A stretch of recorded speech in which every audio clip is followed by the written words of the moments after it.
అంతర్గం మండలం ముర్మూర్ గ్రామంలో శ్రీ మల్లికార్జున స్వామి విగ్రహ ప్రతిష్టాపనతో పాటు కళ్యాణ మహోత్సవాన్ని కన్నుల పండుగగా నిర్వహించేందుకు ఘనమైన ఏర్పాట్లు చేస్తున్నట్లు కార్యనిర్వాహకులు గోపు ఐలయ్య యాదవ్ తెలిపారు. సోమవారం ఉదయం ముర్మూర్ గ్రామంలోని ఆలయ ప్రాంగణంలో ఏర్పాటు చేసిన మీడియా సమావేశంలో గోపు ఐలయ్య యాదవ్ మాట్లాడుతూ ఉత్సవాల నిర్వహణ వివరాలను వెల్లడించారు. ఈ నెల 27 నుండి మార్చి 1వ తేదీ వరకు శ్రీ గణపతి, సుబ్రహ్మణ్య, కేతమ్మ, మేడలమ్మ, శివనందీశ్వర, ముత్యాల పోచమ్మ, మదన పోచమ్మ, గంగాదేవి, రేణుకైల్లమ్మ ధ్వజస్తంభ సహిత శ్రీ మల్లికార్జున స్వామి విగ్రహ ప్రతిష్టాప మహోత్సవాన్ని నిర్వహిస్తున్నట్లుగా తెలిపారు. మార్చి 1వ తేదీన జంగ మహేశ్వరులచే శ్రీ మల్లికార్జున స్వామి కళ్యాణ ఉత్సవాలు నిర్వహించి 2వ తేదీన సాయంత్రం వరకు జాతర కార్యక్రమాలను కొనసాగించనున్నట్లు చెప్పారు. ఈ ఉత్సవాలకు భక్తులు అధిక సంఖ్యలో హాజరై శ్రీ మల్లికార్జున స్వామి కృపకు పాత్రలు కావాలని కోరారు. భగవత్ బాంధవులందరికీ విజ్ఞప్తి. గత 66 సంవత్సరాల నుండి ముర్మూరు గ్రామ సమీపాన శ్రీ మల్లికార్జున స్వామి యొక్క కళ్యాణోత్సవం జరుగుతూ ఈ సంవత్సరము నూతన ఆలయాన్ని నిర్మించబడి నూతన ఆలయంలో నూతనంగా విగ్రహ ప్రతిష్టాపన తేదీ 27వ తారీఖున మొదలుకొని 28 మార్చి 1న ఆ భగవంతుని ప్రతిష్టాపన చేయబడుతుంది. దాని తదనంతరము ఏదైతే 66 సంవత్సరాల నుంచి మల్లికార్జున స్వామి కళ్యాణోత్సవం జరిగి ఆ కళ్యాణము 1వ తారీఖున మార్చి 1వ తారీఖున జరగబోతున్నది. కళ్యాణ అనంతరము ఆ కళ్యాణంలో భగవంతుని దిష్టి కొమ్ము తీయడం, మైలలు తీయడం, రుద్రాభిషేకం మొదలగు కార్యక్రమాలు జరపబడతాయి. ఆ తదనంతరము భక్తుల సందర్శనగా 1వ తారీఖు మార్చిన మొదలుకొని సోమవారము సాయంత్రం 2వ తారీఖు వరకు జాతర కార్యక్రమాలు నిర్వహించబడతాయి. ఈ యొక్క భగవంతుని కళ్యాణము ఏదైతే బ్రహ్మశ్రీ కాదె లింగన్న శర్మ గారి చేత ప్రతిష్టాపన చేయబడును, అదేవిధంగా దేవుడి కళ్యాణం కూడా వారి చేతుల మీదుగా చేయడం జరుగుతుంది. జంగమ మహేశ్వర చేత దేవుడి యొక్క కార్యక్రమాలు నిర్వహించబడుతుంది.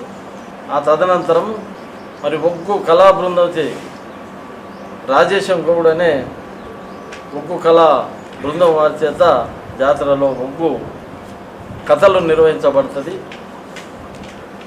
ఉదయము 2వ తారీఖు 4 గంటలకు అగ్నిగుండాలు తీయబడతాయి. అగ్నిగుండంలో భక్తులు వాళ్ళు అగ్ని పరీక్ష నిర్వహించుకోవడానికి ఆ భగవంతుని మీద నమ్మకంతో అగ్నిగుండం ప్రవేశం చేయబడుతుంది.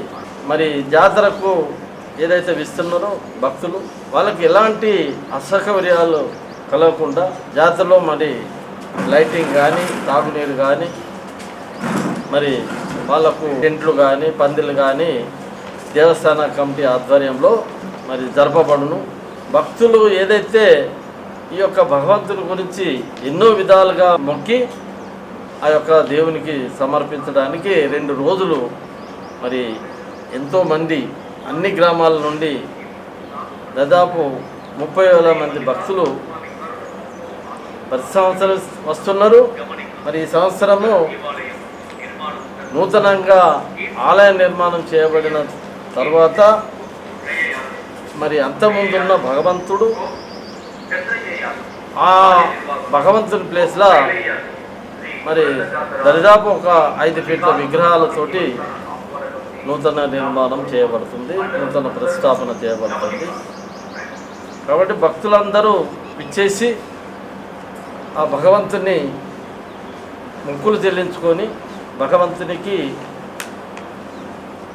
వాళ్ళు ఏదైతే కోరుకుంటారో ఈ యొక్క 66 సంవత్సరాల నుండి ఇక్కడ ఉన్న విశిష్టత ఏంటంటే ఎవరైతే మల్లికార్జున స్వామిని నమ్ముకొని మల్లికార్జున స్వామికి మొక్కులు చెల్లించుకుంటారో వాళ్ళకు భక్తులకు ఏదైతే కోరుకుంటారో కోరిన కోరికలు కొంగు బంగారంగా ఆ భగవంతుడు నెరవేరుస్తున్నాడు. అందుకే మరి వేలాది మంది భక్తులు ఈ యొక్క దేవస్థాన సన్నిధికి వచ్చి మరి మొక్కులు చెల్లించుకుంటారు. ఏ విధంగా మొక్కులు అంటే, మల్లికార్జున స్వామి మరి మాకు మంచి జరిగితే నీకు మరి బోనం చెల్లిస్తా, దాంతోపాటు దేవుడికి పట్నం వేస్తా, గజ్జెల లాగులు పెడతా. ఈ విధంగా ఆ భగవంతునికి చిన్న మరి కోరికే, లక్షలు కాదు, వేలు కాదు, భగవంతునికి ఒక బోనమును పట్నం వేస్తే ఎంతో ఆనందం.